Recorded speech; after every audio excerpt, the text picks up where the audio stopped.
What is the best modifier and potentially the greatest game mode in Clash Royale history? Was it that epic modifier that made the Mega Knight jump forever? Or the modifier that lets you spawn the P.E.K.K.A anywhere in the map? Or the 3 Elixir Knight that can literally turn into a Mega Knight? Welcome to the Chaos mode. This mode has 150 different modifiers and every single one completely breaks the rule of Clash Royale. Some are stupidly fun, some are useless, and some are so broken they feel illegal.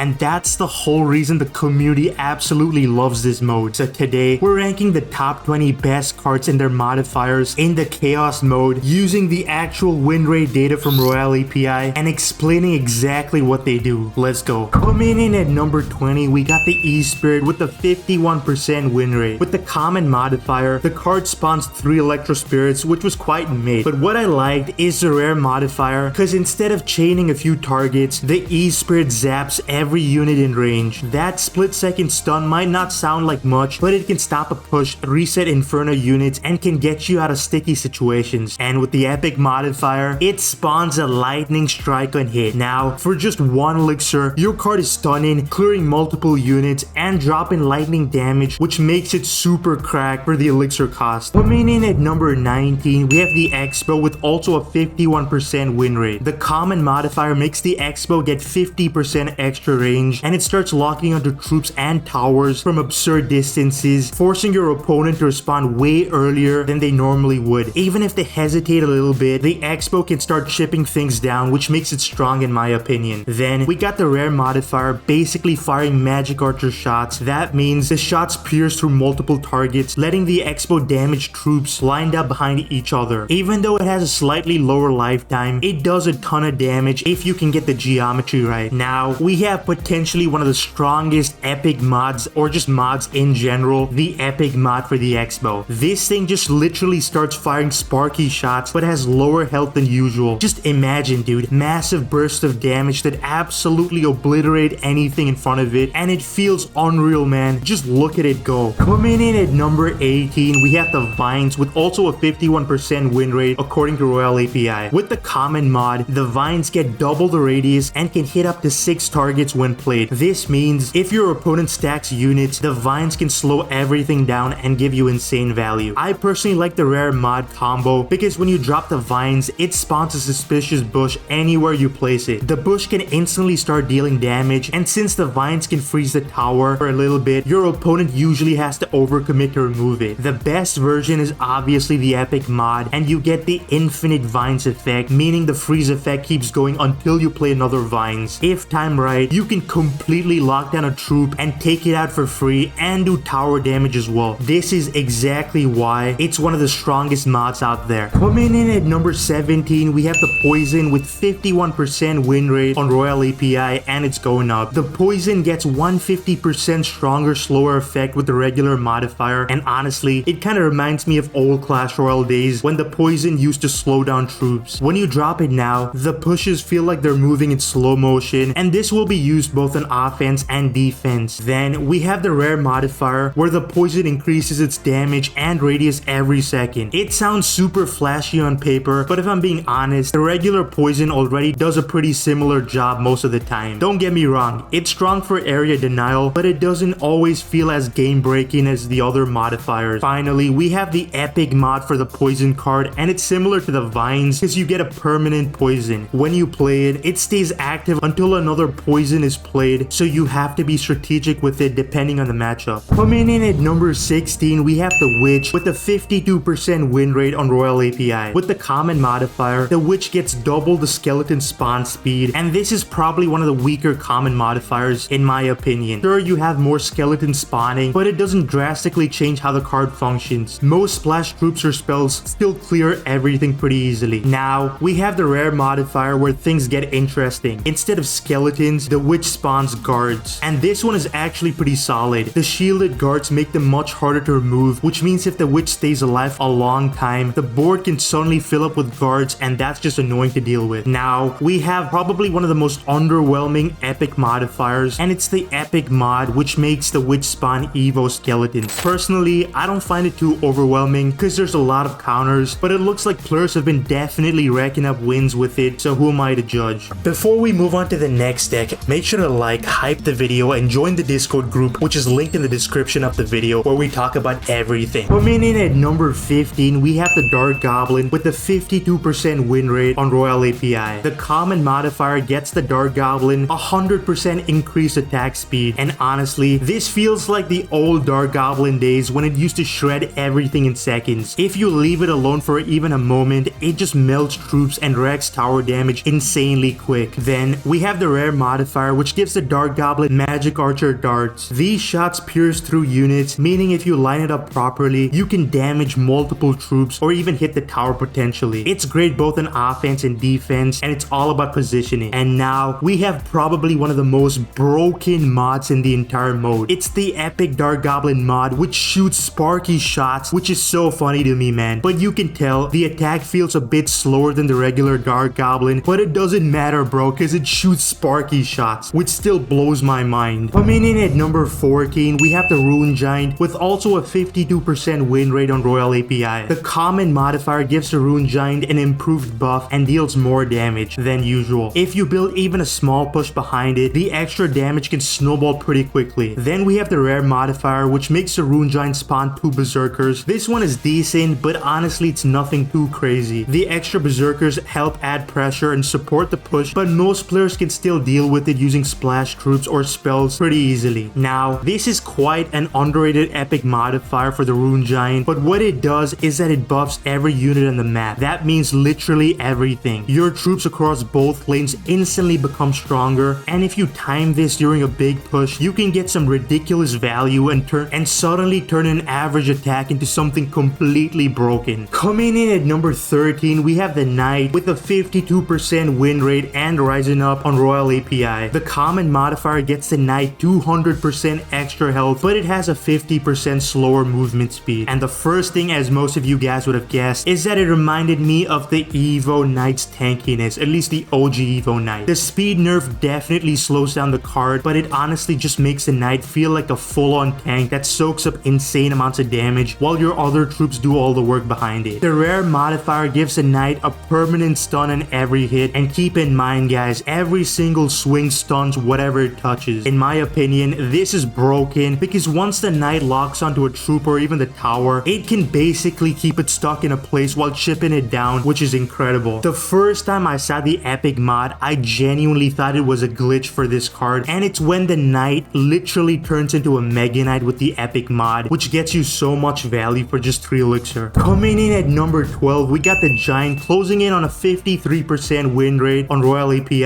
and I saw this card first in action in a Jinxie stream where he was using it, and the common mod gets a massive speed buff, and this is genuinely crack, bro. It suddenly feels like a super fast pressure attack card, and it can easily catch players off guard if they don't know about it. The rare modifier gives the Giant a charging mechanic similar to the Bandit or the Boss Bandit. When it charges forward, it slams into troops or buildings with extra impact damage. This is actually pretty solid because it helps the Giant break through defenses much more easily, and if there are a lot of buildings, it will just be charging all over the place, which is a funny sight. But guys, just check out the epic modifier. You get a Giant Barbarian Barrel, it rolls through the arena dealing huge damage, then spawns a Giant at the end of it. So what this basically does is that you can wipe out a push and defense easily and instantly turn it into a counter attack, which is honestly unfair in my opinion. Coming in at number 11, we have the Log with a 53% win rate on Royale API. With the common mod, you get the Boomerang Log. Instead of just rolling once and disappearing, the Log rebounds and comes back, basically hitting everything twice. This means you can get more than double the value, clearing units and knocking back troops as well. If your opponent places multiple units in its path, it becomes incredibly satisfying to watch. Then we have the rare modifier, which gives the Log infinite range. It just keeps rolling across the entire arena, which makes it amazing for defending big pushes or just clearing out support units behind a tank. Now, with the epic modifier, when the Log finishes rolling, it spawns a Lumberjack. So just for 2 elixir, you can defend a push and suddenly have a high damage counter-attacking unit ready to pressure your opponent. Coming in at number 10, we have the Night Witch with also 53% win rate on Royale API. The common mod gives the Night Witch spawning 4 extra bats when she dies, and honestly, this reminds me of when the Night Witch first released in Clash Royale, and it was absolutely broken back then. Players were cloning her non-stop stop and the arena would just fill with bats, and just like that, when she goes down, those extra bats can suddenly overwhelm defenses if your opponent isn't ready. The rare mod makes her spawn Evo bats. Personally, this one feels kind of mid compared to the others. It's useful, but there's just a lot of counters, and this is not it in my opinion. But the epic modifier is silently cracked. The Nightwood spawns bats randomly across the arena, and this might not sound broken at first, but once you have troops pushing, those bats start stacking up everywhere and can quickly rack up insane value over time. Coming in at number 9, we got the Tombstone with a 53% win rate and rising on Royale API. This is where the list gets good. The common mod makes the Tombstone get double the skeleton spawn speed plus the death damage, and this is one of the strongest common modifiers in the entire mode. The extra death damage is key because it helps clean up whatever was attacking it. Now this is crazy. The rare modifier makes the Tombstone spawn wall breakers instead of skeletons, and honestly this one is ridiculous, man. Because of the swarm potential, you can have multiple wall breakers running down the lane if they aren't ready to deal with immediately. So for just 3 elixir, you suddenly have a defensive building that can turn into a dangerous counterattack. Not even a counterattack, but a constant pressure if your opponent ignores it. Now we have the epic modifier, which makes this card a defensive powerhouse because when the Tombstone is destroyed, it spawns guards and a skeleton king, and guess what? With the death damage as well. That means after defending a push, you instantly have a counterattack to go or a second line of defense, making it one of the best defensive cards in the Chaos mode, hands down. Coming in at number 8, we got the Musketeer with a 54% win rate on Royale API. Starting with the common modifier, the Musketeer fires a shotgun style attack and it looks like splash damage, but the crazy part is she still deals the same damage as the regular Musketeer shot with her pellets. That means multiple troops can get hit at once, and if your opponent clumps units together, they get shredded instantly. In my opinion, this makes this card extremely strong because your opponent basically has to deal with it immediately or the entire attack disappears. Then we got the rare modifier giving the Musketeer double the range, and this one is honestly busted. She can start hitting towers from insanely far away, almost like an expo sitting safely on your side of the arena, and if protected properly, she can just keep chipping away at the tower while your opponent has to stop her. Finally, the epic mod makes the Musketeer spawn 2 elite Musketeers. It's definitely strong and adds a lot of pressure, but I feel like the common and the rare modifiers might actually be better in many situations, but that's just my take. Coming in at number 7, we got the Suspicious Bush with a 55% win rate on Royale API. With the common modifier, the bush spawns vines while attacking, and the vines pretty much freeze troops and even the tower, which means you can almost guarantee some damage every time the bush connects. And if your opponent doesn't react instantly, the tower just gets locked down while the bush just keeps chipping away. Then we got the rare modifier making the bush spawn 4 bush goblins in total. For just 2 elixir, that's ridiculous value. If those goblins reach the tower, they shred absolutely anything incredibly fast, and your opponent is basically forced to spend more elixir than you just to stop it. Now, we have one of the strongest mods in the entire game. The epic mod for the Suspicious Bush spawns 4 goblin brawlers, and honestly, how are you even supposed to defend 4 buffed goblins for just 2 elixir? This is some next level mod which is actually unfair. Coming in at number 6, we got the Baby Dragon with also a 56% win rate on Royale API. Starting with the common modifier, the Baby Dragon gets a 200% increased movement speed. At first, you might think that sounds amazing, but I didn't find it that great. The Baby Dragon is best usually when it stays with your push or helps out on defense, splashing multiple units over time. But when it moves fast, it can actually run ahead of your troops, making it easier for your opponent to take it down before it can get even any sort of value. So in some situations, the speed boost can be a bit of a downside. Then there's the rare modifier, which gives the Baby Dragon a fireball attack. This one is absolutely insane. Instead of just a small splash damage, it literally starts launching fireballs, which means it can wipe out tons of troops instantly. Swarms and support troops, you name it, even medium health troops can disappear in seconds, and the value can get crazy with this mod. Finally, we got the epic mod, which gives the Baby Dragon any sort of Evo Dragon egg on death. This feels kind of RNG based, but at least you get another dragon or an Evo Dragon basically for the same cost, and I personally didn't find this to be game changing, to be honest, but hey, it's still getting wins for players and tops the ranking on Royale API in terms of win rate when you look at the card as a whole. Coming in at number 5, we got the Barbarian Hut with a 58% 88% win rate on Royal API. The common modifier makes the Barb Hut get double spawn speed. It might not sound crazy at first, but it's actually really solid on defense. The constant Barbarian spawning can stall pushes, distract tanks, and slowly even build up pressure over time. If your opponent ignores it for too long, you can basically end up getting a full-on spawner setup that floods the arena. Then we have the rare modifier giving the hut E barbs when it's spawned instead of the regular barbs, and this one is honestly cracked, dude. For the elixir investment, you're constantly forcing your opponent to respond immediately because the E barbs deal massive amounts of damage if left alone. Most of the time, they'll have to spend way more elixir than you did just to stop them, and you'll be walking away with a positive trade. Now, this is the funniest thing I've seen on this mode. The epic mod for this card starts spawning tiny Mega Knights. Just take a look at these dudes, and just seeing these little Mega Knights constantly come out of the building is honestly so wild, man. They seem to have less health than the regular Mega Knight, but it's still solid value, and the win rates speak for themselves. Coming in at number 4, we got the E-Wiz with a 59% win rate on Royal API. For the regular mod, the E-Wiz spawns with 3 E-Spirits, and this is quite solid for a common modifier because the extra spirits immediately jump into nearby troops and stun multiple targets. It helps give the E-Wiz a ton of value the moment he lands. The rare modifier upgrades his attack to 5 lightning chains. It kind of resembles the Evo E-Drag, but honestly, it looks like it deals way more damage. When he starts attacking, the chains bounce across multiple enemies, making it incredibly strong against stacked troops or big pushes. But the epic mod is where things get insane, man. The E-Wiz attack chains to every unit on the map, and that means troops everywhere are getting stunned and damaged at the same time, and it even hits towers, dude. If this card stays on the board for too long, he can literally destroy everything, so your opponent basically has to remove it instantly or the game is done, man, making it one of the most broken mods in the entire mode. Coming in at number 3, we got the Furnace with a 60% win rate on Royal API. With the common modifier, the Fire Spirits get over 400% extra range. That means they can jump incredibly far and hit targets that would normally not even be close. Even units placed far away are unsafe, and sometimes the spirits can connect with troops or towers from a distance you wouldn't even expect at all. Then, the rare modifier makes the Furnace spawn every type of spirit. So instead of just the Fire Spirits, you start seeing a mix of different spirits jumping out. This actually works really well with spawner type decks with the Barbarian Hut because of the constant wave of spirits that makes it super annoying to face. Finally, we got the epic mod, which makes the Furnace unable to move, making it a full-on dedicated spawner building. If someone places it in the back, it keeps generating pressure until the opponent eventually has to use a spell to remove it. Coming in at number 2, we got the Golem with also a 60% win rate on Royal API, and the common mod gives the Golem 4 elixir when it dies, and this feels completely broken for a common mod. Normally, when you play a Golem, you're committing a huge amount of elixir, but with this effect, you actually get a good amount of elixir back once it's down. That means you can immediately support the push again or defend the counterattack much more easily. Then, the rare modifier makes the Golem spawn a bigger version first, and when it dies, it splits into 2 regular Golems. Just think about this, man. This basically turns it into an ultimate tank, because even after you deal with the first one, you still have 2 huge Golems walking to your tower, and it's just literally unstoppable, man. But the epic mod might be one of the best modifiers in the entire game. The Golem deflects all projectiles. If your opponent doesn't have the right counter ready, they're honestly just cooked, man. Just take a look at this. Finally, taking the number 1 spot with the 61% win rate on Royal API, we got the Goblin Demolisher. Starting with the common modifier, the Demolisher gets a 150% extra range. It literally means the card can attack the tower and enemy troops from your side of the arena, which makes it incredibly safe to play with without the risk factor, which makes it broken, man. For just a common modifier, this is probably one of the best ones in the game right now, in my opinion. Then, the rare modifier gives it the Evo Bomber style attack. That means its bombs bounce and hit multiple targets, making it extremely strong both on offense and defense. If your opponent stacks troops together, it can wipe out an entire lot instantly. Bro, you gotta take a look at the epic mod. The Demolisher leaves behind a bomb trail as it moves. As far as I've seen, it usually drops at least 4 bombs before being taken out, which makes it incredibly busted for defending pushes or creating pressure. Hopefully you enjoyed the video, and if you want to know the updated new rules to never lose in 2026. I'm not even joking. Watch this video and it will help you. Bye.